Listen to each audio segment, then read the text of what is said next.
నిన్న మళ్ళీ రేవంత్ రెడ్డి గారు రావు గాంధీ పక్కన కూర్చొని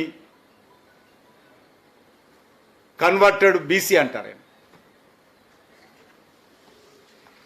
ఎట్లా కన్వర్టెడ్ బీసీ అవుతాడో చెప్పాల్సినటువంటి అవసరం ఉంది. రాజ్యాంగబద్ధంగా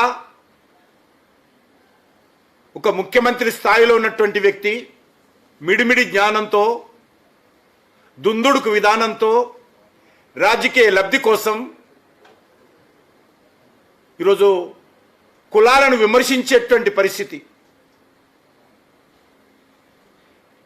అవాక్కులు చవాక్కులు పేలే విధంగా ఈరోజు ముఖ్యమంత్రి గారు వివరిస్తూ ఉన్నారు. నేను ఒక్కటే అడుగుతా ఉన్నాను, స్వాతంత్రం వచ్చిన తర్వాత అనేక కులాలను దశల వారీగా బీసీలో చేర్చడం జరిగింది. 1972లో